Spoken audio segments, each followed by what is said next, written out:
I used to work as a forestry surveyor back in the late 90s, mostly up in Riston National Park in the Northwest Territories, Canada. On paper, the job was easy: map the area, tag the trees, log any changes. But in reality, out there, it was anything but simple. The park stretched across nearly 4,000 square kilometers, full of dense woods, rugged ridges, and swampy lowlands that could swallow a person whole. I had been doing it for years, completely at ease with the solitude and long days of nothing but me and the trees.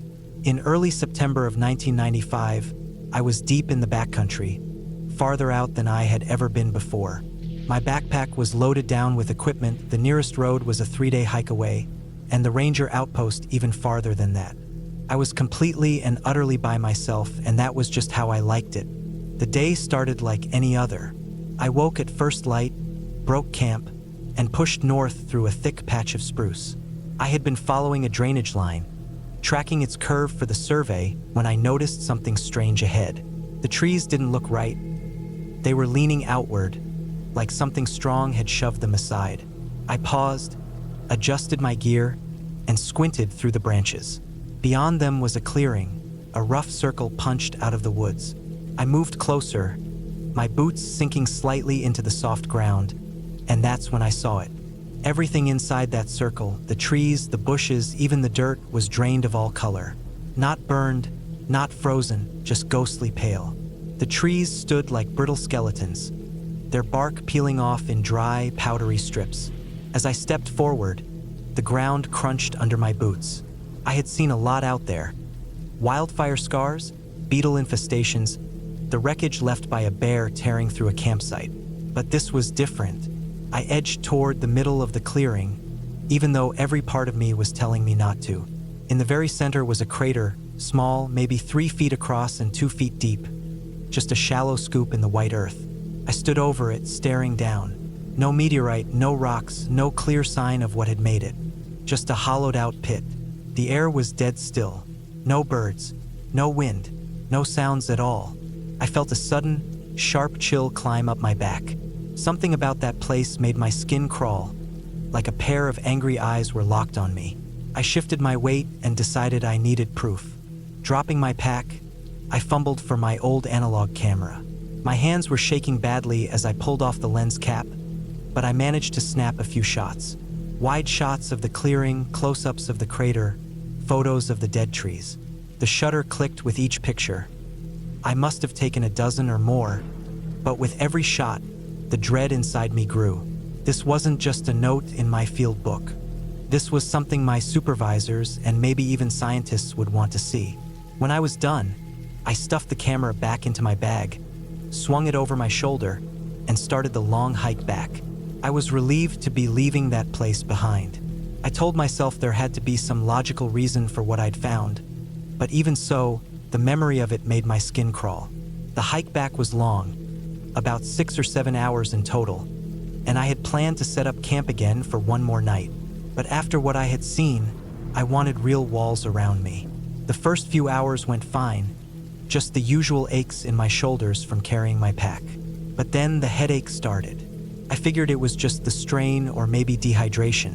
I stopped, drank deep from my canteen, but it didn't help. Then my stomach started to twist into sharp, stabbing pains. It got worse with every step. By the time I reached the final ridge before the ranger station, I was sweating buckets. I could see the station in the distance. I stopped to rest against a tree, feeling like my head was starting to clear, and then I vomited hard.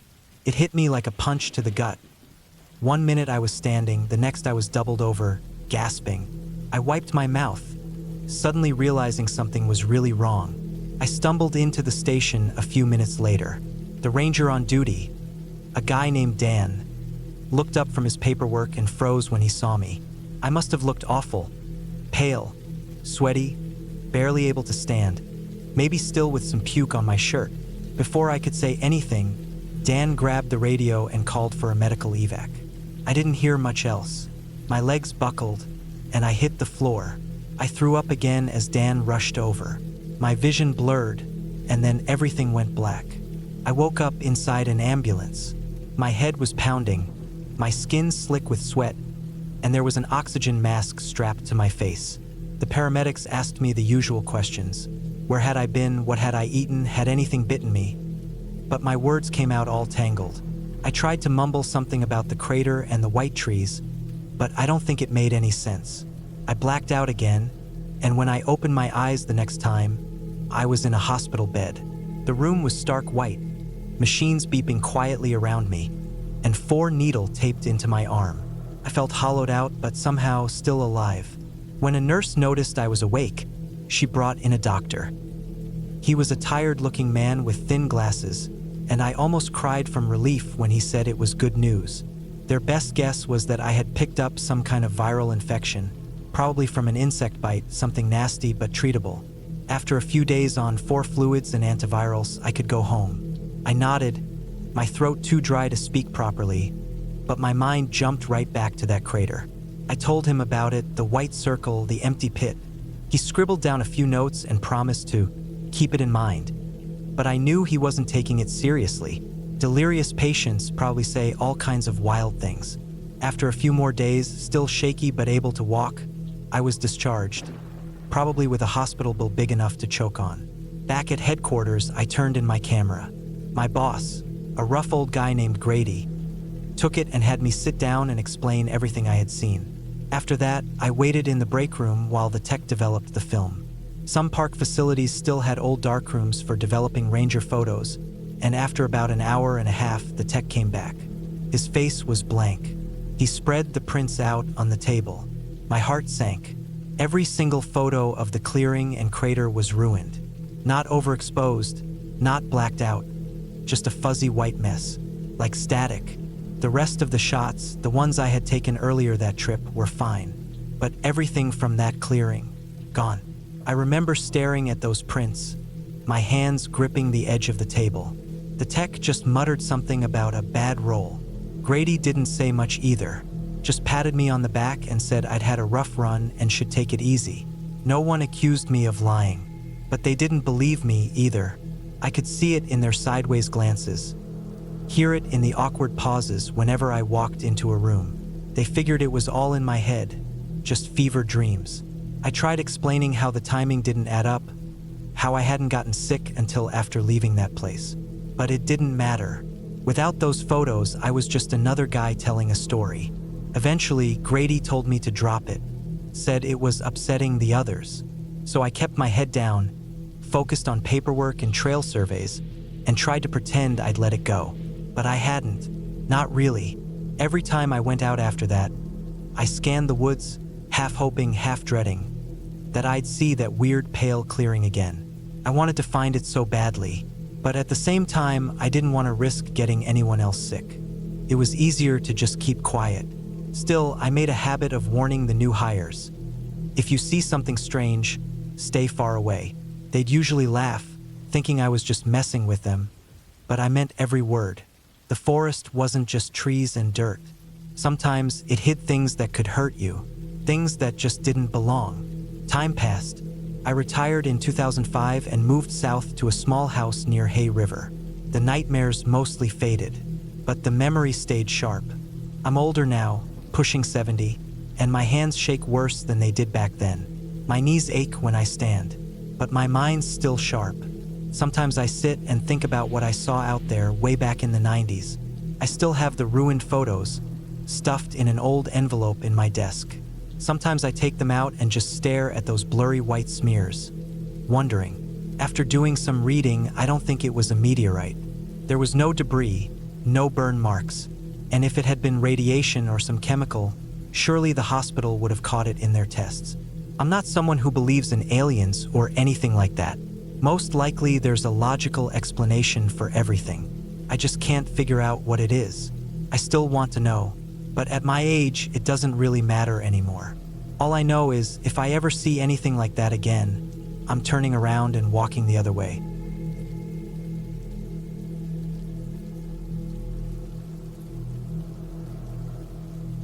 I was part of a search and rescue unit sent out to Mount Skokomish Wilderness during the summer of 1982. The call came late on a Tuesday night, just as I was about to clock out at the station.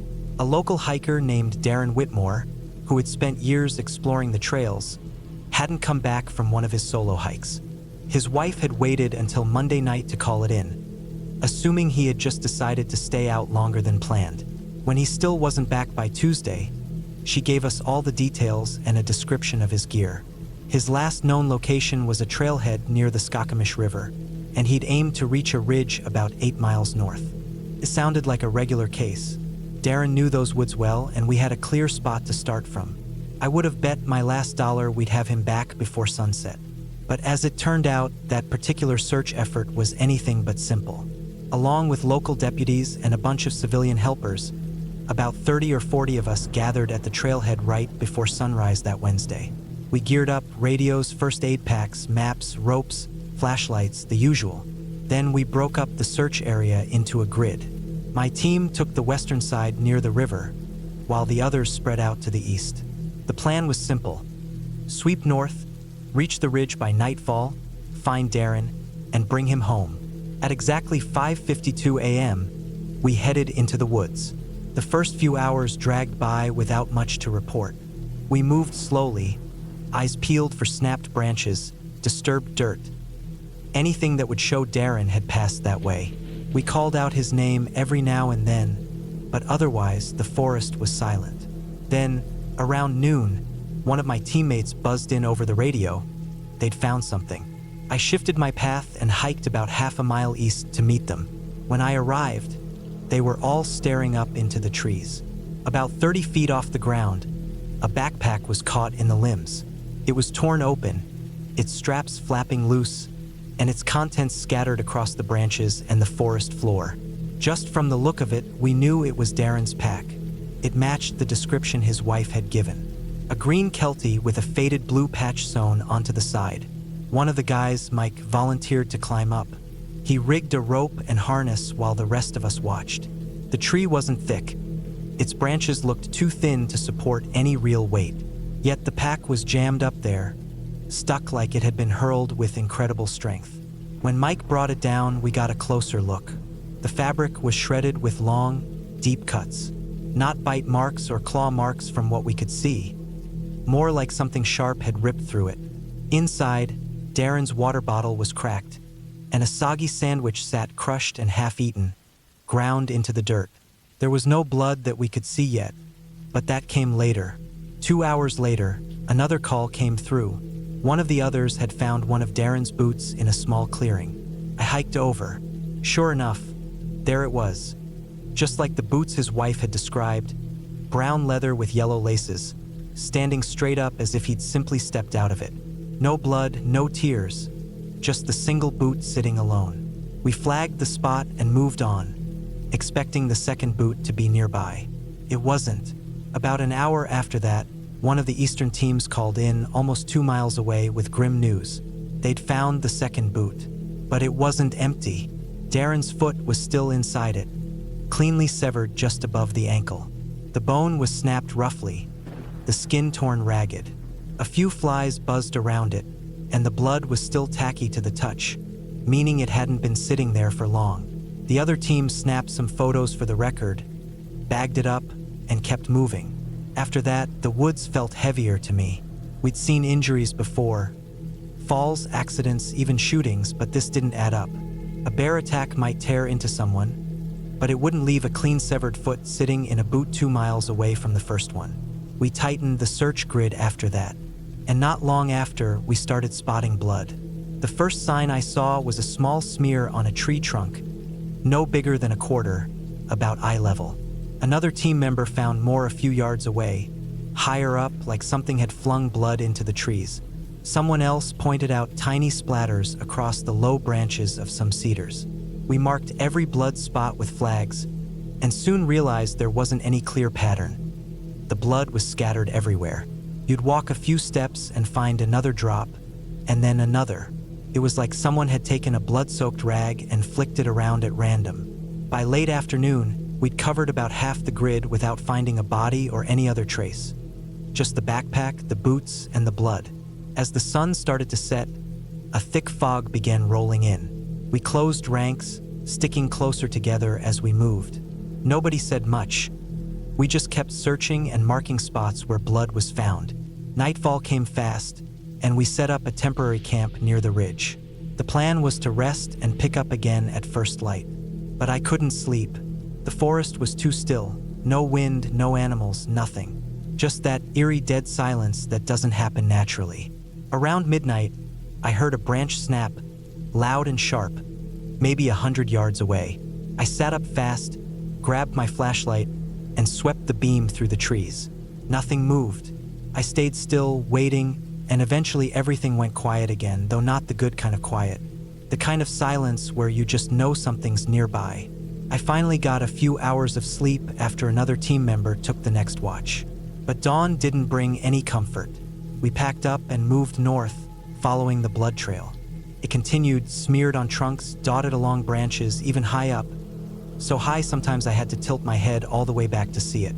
I found one streak about 10 feet up on a pine, with no low branches nearby. The blood looked almost fresh, as if it had been placed there while we slept. That creeping feeling of dread stayed with me. One of my teammates found a cluster of drops forming a loose half-circle on a boulder. Another pointed out more streaks along a fallen log, a thin line of blood threading the moss. After a while, we stopped trying to make sense of it. We just kept moving forward, hoping to find Darren, or at least what remained. By noon on the second day, we had reached the far edge of the grid. Given what we'd found or hadn't found, the odds of finding Darren alive were almost zero. We stuck to it, covering every inch we could. But it was no good. We called off the search by the afternoon of the third day. It was clear Darren was dead. Nobody could lose that much blood and still be walking around. We radioed it in, packed up, and handed the case over to local authorities. When we got back to the trailhead, I turned and looked back at the trees. They stood still and silent. The fog was creeping back in. Officially, Darren wasn't in the search area. But deep down, I knew that wasn't entirely true. The official record blamed it on an animal attack. A bear, they said, which explained the torn pack and the severed foot. But I knew that wasn't right. No bear could hurl a backpack 30 feet into a tree on branches too small to support it.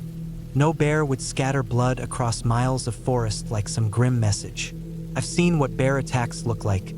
Shredded bodies, scattered remains, a chaotic mess. But this was something else. The case got closed. Darren Whitmore was declared dead. His body was never recovered. It was one of 3 missions we failed during the 1980s. Most of us moved on, took desk jobs, or left the field altogether. But I never let it go. I kept thinking about that backpack, shredded, dangling in the branches, and the foot inside the boot, rough, torn, and dropped there like bait. I kept thinking about the blood and the way the branch had snapped so close in the dead of night.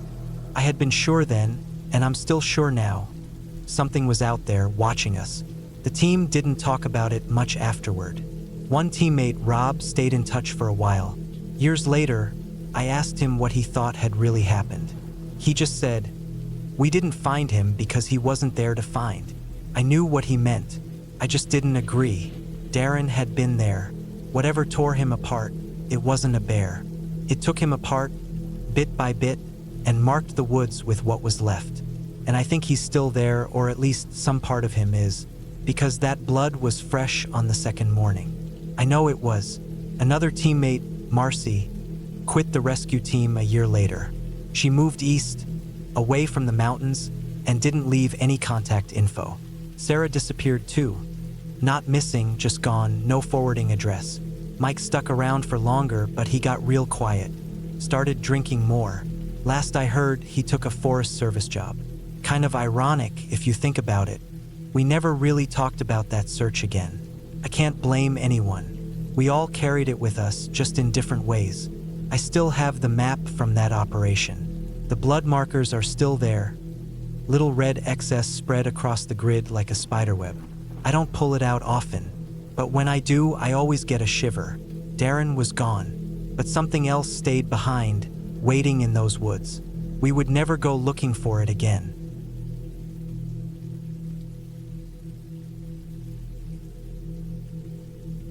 A while back, my friend Mark and I went hiking along the hidden shore trail.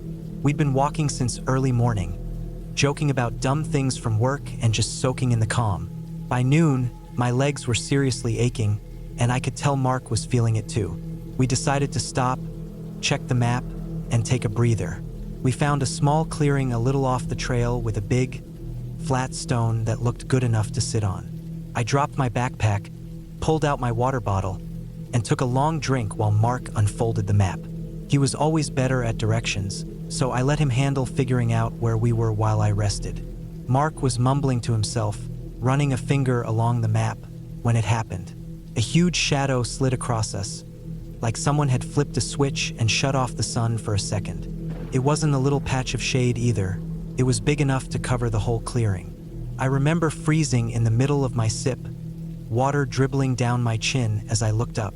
But the sky was still that endless, perfect blue, not a cloud anywhere.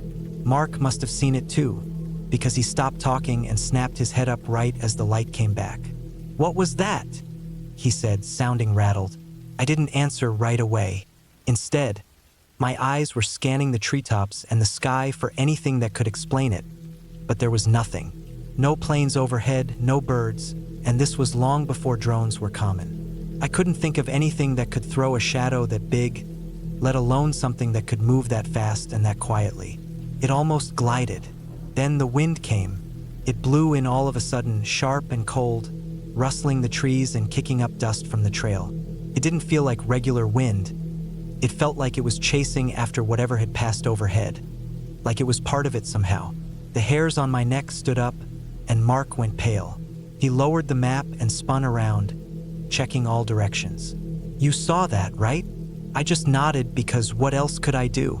We stood there for a minute, maybe two, just waiting. My heart was pounding like crazy, and I could hear Mark breathing hard next to me. The woods had gone dead silent. No birds, no insects, nothing. It was like the forest was holding its breath, same as we were. I kept thinking something was about to crash through the trees or drop out of the sky, but there was nothing. The sun was shining again like nothing had happened. "We should leave," I said. Mark didn't argue. He grabbed the map off the ground, stuffed it into his backpack, and we started moving. Neither of us said it, but we were both thinking the same thing. Get out now. We didn't bother sticking to the trail either. We just cut straight back the way we had come, shoving through bushes, ducking under low branches. I kept glancing at the sky, half expecting that shadow to return, and I could tell Mark was doing the same. Every small gust of wind or the rustle of leaves made me jump. I had this sinking feeling that whatever it was wasn't done with us. It took about an hour to get back to the parking lot, though it felt much longer. I was drenched in sweat, burning up by the time we spotted Mark's old Chevy sitting where we had left it. I don't think I've ever been so relieved to see a beat-up old truck. We tossed our packs in the back and climbed inside, and for a while we just sat there, catching our breath, staring out at the trees. Eventually, Mark broke the silence. "Probably just a big bird," he said, "like an eagle or something flying low. Shadows can look way bigger, right?" He didn't sound convinced, but I could tell he was trying to make himself believe it. "Yeah, right?" I said, nodding even though I didn't buy it either. "And the wind was just coincidence," he added, starting the engine. I could hear the relief in his voice, like saying it out loud made it real. "We're just freaking ourselves out over nothing," he said. I wanted to agree so badly. I really did. A big bird made sense. Maybe a huge turkey vulture or an eagle swooping down at just the right moment. The sudden breeze could have been random. Weather does weird stuff out in the woods. But deep down, I knew it didn't add up. That shadow had been too thick, too solid. It wasn't some flimsy bird shape. It felt massive, heavy, and the way it moved, smooth, fast. It didn't match anything I'd ever seen in the sky. We drove back to town mostly in silence, the radio filling the quiet with old country songs. Every now and then, Mark would glance over at me, and I could tell he was still shaken. So was I.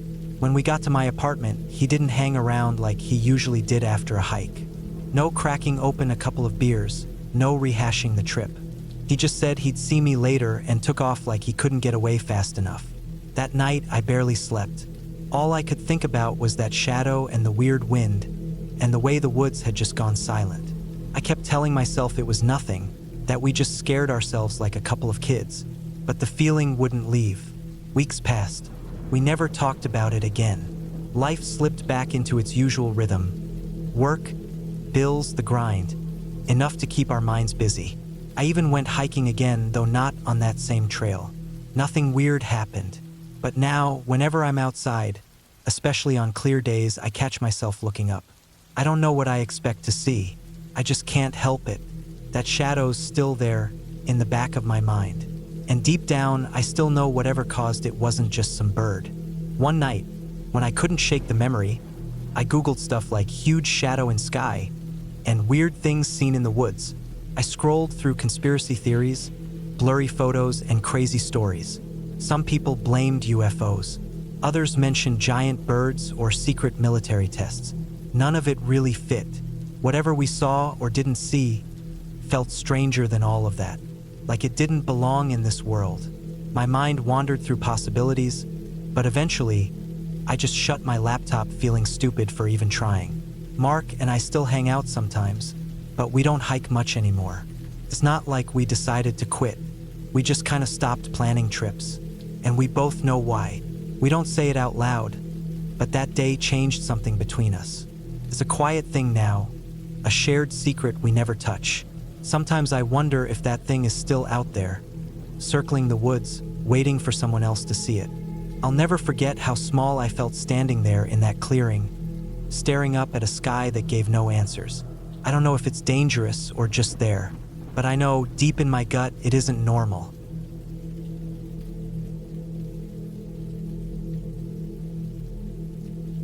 When I was a kid, my family loved being outside. My dad was in the Air Force, stationed at Mountain Home Air Force Base in Idaho, so we often visited Cottonwood Canyon, especially in the fall when the trees turned bright red and gold. The drive took around an hour, but the dirt road was nerve-wracking. It clung to the rocky cliffs on one side with a sharp drop on the other. Sometimes cars had to squeeze past each other, just inches from the edge, and I'd stare out the window, seeing tiny trees far, far below, and I remember just shivering. One trip stands out in my mind, sometime in the late 90s.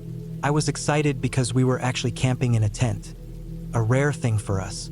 My dad's bad back usually meant we stuck to cabins or day trips, but this time we had borrowed an old tent from a yard sale.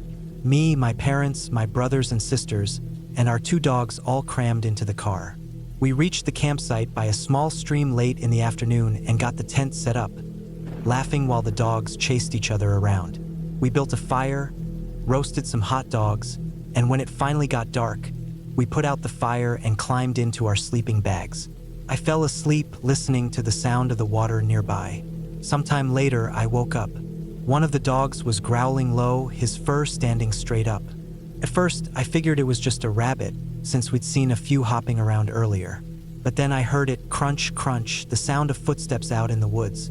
My whole body froze, stiff as a board. Somebody was out there walking around near our camp. I was so terrified I could hardly breathe. The footsteps came closer, and I could hear them moving slowly around the tent. The dog's growl got deeper, but I didn't move an inch, too scared to even blink. I could hear the person messing with our stuff, maybe even trying the car door, but it was locked. Was it just another camper from a different site? Someone who got lost? Or something worse? Someone meaning to hurt us? I listened to the crunching again, louder this time, right up next to the tent, and I squeezed my eyes shut, wishing with everything I had that they would leave. The dog gave a sharp growl, and suddenly the footsteps stopped. Then they started again, faster, moving away from us. I laid there, my heart hammering in my chest, until the sound faded. I don't know how long I stayed there frozen, but after a while, I heard my dad whispering. He'd been awake the whole time, listening too. He didn't say anything about it, but I could tell by his voice that he was afraid. He waited a little while longer, then shook my mom and my brothers and sisters awake and said we were leaving. We packed up fast. No one saying much, just stuffing sleeping bags and tearing down the tent by flashlight. The dogs stayed right beside us but were still uneasy. It was around 1:30 in the morning when we all piled into the car. The canyon road felt darker than ever. As we drove down, I kept glancing out the window, half expecting to see someone standing in the trees. My dad mentioned he'd seen a few cars full of college kids heading up the road earlier, and he said maybe it was one of them. But he didn't sound like he really believed it. We made it home safely, but none of us slept much that night. I lay awake thinking, was it someone lost, hoping for help? A thief checking tents for things to steal? Or maybe somebody living up there, just watching us from the trees? I'll never really know. But even now, all these years later, whenever I hear footsteps crunching over leaves in the woods, my heart skips a beat. Hey friends, thanks so much for listening. Make sure you tap the notification bell so you'll know when new stories come out. I post new narrations every Monday and Thursday at 9 p.m. Eastern Time, plus fun live streams on Sundays and Wednesday nights. Got a story to share? Send it over to my email, letsreadstories@gmail.com, and maybe you'll hear yours featured soon. If you want even more, grab early access and bonus episodes over on Patreon, or hit the big join button to check out special perks for members. And don't miss the Let's Read podcast, where you can find all these stories in huge collections anywhere you listen to podcasts. Links are in the description below. Thanks again, and remember, stay safe out there.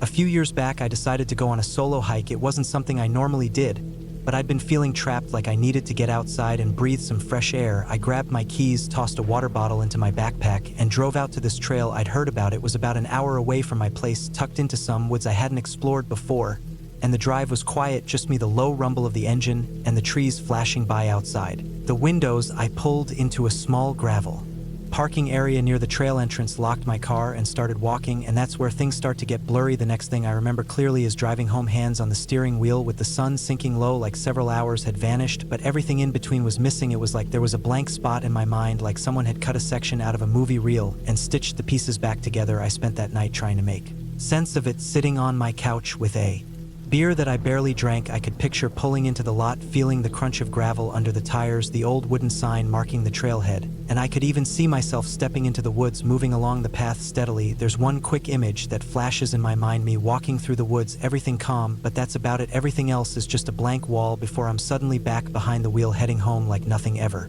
happened. It unsettled me badly, and I kept asking myself what could have happened, but no answers came. The next morning I called off work. My head felt heavy and I couldn't concentrate, and I kept glancing at my hiking boots by the door. They were still caked in dried mud, little bits of pine needles stuck in the laces, proof that I'd been out there, I guess, but I had no memory of stepping in mud or brushing against trees. I started thinking maybe I'd knocked my head or something, so I went to see a doctor. He poked around, asked some questions, checked my eyes and reflexes, all that stuff, and said I seemed fine, no signs of a concussion or anything strange. He told me to come back right away if anything like that happened again. If I had another blackout, I said I would, but driving back from that appointment, I had this feeling deep in my gut. He said I was fine, but I didn't feel right. Later that evening, I remember sitting on the couch in front of the TV, but I wasn't really paying attention, just thinking, like waiting for something to click. I wondered if maybe I had just zoned out on the hike, like when you drive a familiar route and don't remember the turns, but it didn't feel like that. This was hours of my life missing, like they had been stolen from me. So I got up, grabbed my phone, and looked up the trail online. It was called Pine Hollow Loop, an old path not many people used anymore. I skimmed through a few hiking forums hoping to find something useful, but most of it was just basic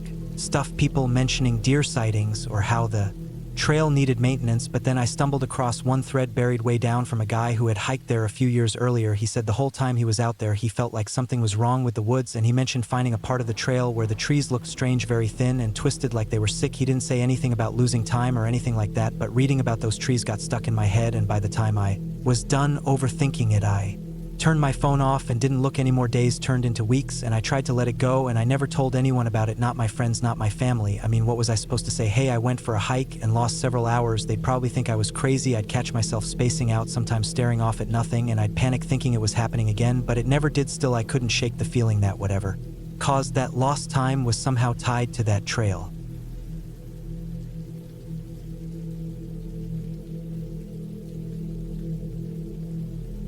By 2015, my buddy Marcus and I had already been hiking partners for several years. We had wandered through the woods of Oregon and Washington together, baked ourselves under the desert sun of the Southwest, and climbed the peaks of the Sierra Nevada side by side. Next up on our list was the Frank Church River of No Return Wilderness, or just the Frank, like everyone called it. Our plan was simple: hike in, set up camp, and see what the place had to offer. We packed up the car, headed north from Nevada into Idaho, and started out on what was supposed to be a long but simple trip. The drive took us 2 full days, heading north along I-5 and then cutting east into the heart of Idaho. Before long, the Frank's massive 2 million acres stretched out in front of us. A patch of wilderness so big it made anything we tackled before look tiny. We parked at a trailhead near the middle fork of the Salmon River, a dusty gravel lot with an old, weathered sign warning about bears and fire restrictions. We hauled our backpacks from the trunk. They were heavy, stuffed with everything: food, tent, sleeping bags, water filters, and 100 other essentials. Basically our whole lives packed inside. That first day, we stuck to the trail, moving steadily beneath the pine trees. The woods were very quiet, but it was a peaceful kind of silence. We covered around 8 miles before setting up camp by a small creek as the sun dipped behind the trees. Day 2 went about the same. We kept pushing deeper, winding through valleys and climbing over ridges. The undergrowth thickened in places until it completely swallowed the trail. We didn't talk much, just snacked on trail mix, glanced at our maps every now and then, and kept a steady pace. At the end of the second day, we pitched the tent on a flat patch of earth, boiled up some instant noodles, and crashed hard. 18 miles into the Frank felt like an eternity, but we felt dialed in, ready for more. By day 3, though, a bit of restlessness had started to set in. The trails were fine for beginners, but we were after something real. So when Marcus suggested we ditch the path and head cross-country to see the parts most people never reached, I didn't argue. We cut away from the trail, and the change was immediate. The forest grew thick, with tree trunks wider than my shoulders and roots sprawling underfoot like giant veins. Moss hung off everything, dimming the sunlight and blanketing the forest floor so thick it felt spongy under our boots. We had to move slower, careful to dodge hidden holes and clamber over fallen trees. It was rough going, but it was worth it. The place felt ancient, like stepping back 1,000 years in time. Then Marcus suddenly froze, tilting his head like he heard something. A second later, I caught it too. A low hum, steady and out of place. It wasn't wind or water. It sounded mechanical, artificial. We didn't speak. We just locked into that shared curiosity and moved toward it. The noise grew louder as we pushed ahead. After a few minutes, we shoved through a stand of young saplings, and there it was, a bunker, sunken into a small rise. A steel door, hanging crooked in its frame, was set into a battered concrete shell, covered in weird scratched-up symbols. Circles, zigzags, twisting lines that didn't seem to mean anything. The humming came from inside. As we got close enough, we realized it wasn't just a hum. It was heavy metal music, distorted and loud with screaming vocals. The door was cracked open just enough for the noise to pour out. Marcus and I froze a few feet away from the entrance. The music was harsh and violent, some kind of death metal or hardcore, but it wasn't the music that made us so wary. It was the thought of who might be inside. Marcus shot me a look. Sure, maybe it was just some metalheads having a party in an old bunker, but maybe it wasn't. Maybe they were hidden out here for a reason. I glanced at Marcus and subtly tilted my head back the way we came, signaling let's go. He gave a small nod. We turned to leave, moving quickly, wanting to put serious distance between us and that place before nightfall. Neither of us wanted to find out who was down there, but we hadn't gotten more than a few hundred yards when they found us. We were walking fast, talking in low voices about who the hell would build a bunker out here, when 2 men stepped from the trees ahead like they'd been waiting. They wore full camo, faces hidden by balaclavas, and each held a rifle. Looked like AKs. The barrels were down, but their grips were tight. My blood turned to ice as Marcus and I froze. I could hear his breathing, short and sharp beside me, both of us sizing them up. The 2 men didn't move. They just stood there, eyes locked on us through those black slits, the metal music still faintly thrumming in the distance behind us. Then, without warning, one of them lifted his rifle slightly. "On your knees," he said, voice cold and flat. "Hands up. No room for argument." I glanced at Marcus. His hands were inching toward his pack straps. We both knew we were badly outnumbered, and with our pistols buried in our packs, seriously outgunned. I started raising my hands slowly, stalling for time, when Marcus moved. He unclicked his pack and let it fall, then bolted. The sound of his gear hitting the ground snapped me out of my frozen terror. I dropped my pack too and ran after him. A gunshot cracked behind us, so loud it made my ears ring. Bark exploded from a tree next to me, showering splinters. I ducked low, pumping my legs as fast as they would go, weaving through the trees after Marcus. Somewhere behind, someone shouted, "Cease fire! We need them alive!" For a second, I thought they might let us go. But only a moment later, shots kicked up dirt around our feet. They weren't trying to kill us, they were trying to wound us, make us easier to drag back. I ran harder, lungs on fire, heart hammering. Marcus was just ahead, dodging trees, and I matched him stride for stride. Eventually, the gunfire stopped. We kept running. I didn't know how far we went. Maybe a mile, maybe two. But when we finally stumbled to a halt, my legs were shaking so bad I could barely stand. Marcus leaned against a tree, gasping. We turned and scanned the woods. Nothing. No shouting. No more gunfire. Just the wind in the leaves. We'd lost them, but we'd also lost everything else. Our packs, food, gear, maps were gone. They had everything. It was about as bad as the situation could get. But there wasn't anything to do but keep moving. So we did. Without tents or sleeping bags, that night was brutal. The temperature dropped fast, and cold seeped deep into my bones. My stomach growled so loudly it echoed in the silence. But there was no food.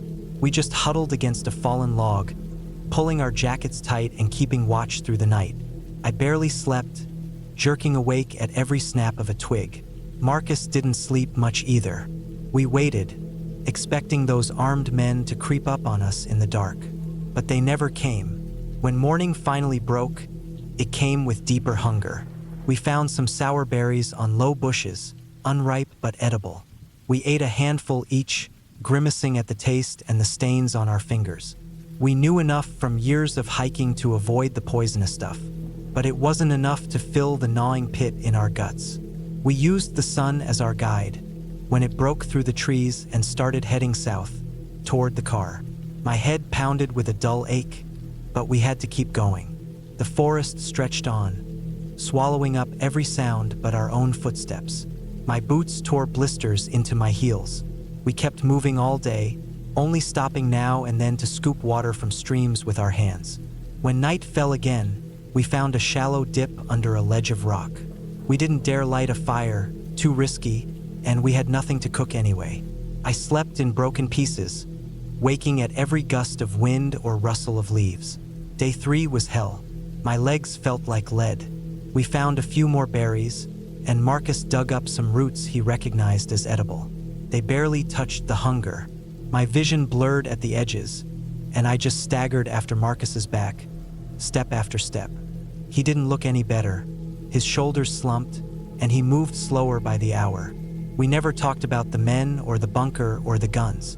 We didn't talk about anything. We just kept walking. When we finally stumbled onto a dirt road, I could have cried with relief. Just a rough, rutted track barely wide enough for a pickup. But it was a road. We followed it, limping, until we spotted a ranger station. A low, wood-paneled building with an old truck parked outside. We must have looked half dead, filthy, scratched up, eyes sunken. The ranger, a guy with a gray beard and a faded National Forest patch, took one look and said, "I'll get you boys some coffee." We sipped from steaming cups and told him everything. About the bunker, the strange symbols scratched into the walls, the masked men with rifles, and the chase. He called the police. An hour later, 2 officers showed up, took our statements, and sent a ranger patrol to investigate the site. We waited, hopeful. But when the rangers returned, they said the bunker was empty. Just